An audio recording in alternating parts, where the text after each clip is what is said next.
Hi guys, Jess and Liv here and welcome to today's Let's Cook. We'll be doing a cheesy risotto. So make sure you've tied your hair up and washed your hands so you're ready to cook. So for this recipe you will need some onions, some stock, whether that's vegetable, beef, chicken, whatever you prefer, some risotto rice, some cheese, some olive oil, salt and pepper. Obviously you can add whatever meat or vegetables that you want to change the dish, but we are just doing the basic cheesy risotto for you today. So the first thing we're going to do is we're going to heat up the stock. To do this we boil the kettle, we'll fill the pan with some water, add the stock and then leave this on a moderate heat until later on when we add it to the rice. So then we're going to chop up one brown onion until it's finely diced. So as you're chopping up the onion, always be careful to watch your fingers. There are different claw techniques which you can use to ensure your safety.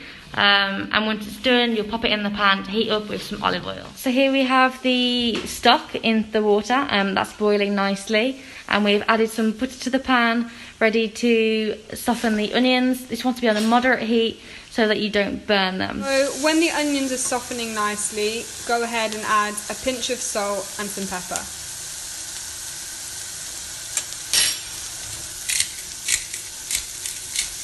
Once the onions are softening, we're going to add 400 grams of risotto rice, and your aim is to look for when this is translucent. So whilst Liv is watching the stock and the rice, I'll be doing the cheese. So you can either use a grater or a knife for this one. I'm going to cut it into fine chunks, and then we'll add this to the rice to make a nice thick cheese. So once the rice has started to become translucent in colour, we add the stock in ladle by ladle until it's all soaked up.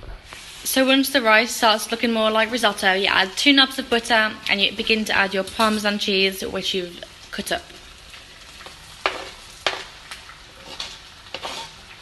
You leave this to set and it will thicken up and turn into a lovely tasty risotto. So these are the last bits of cheese. They can be put on top of your risotto. This is the final look of what it should look like. And voila, delicious! Thanks guys!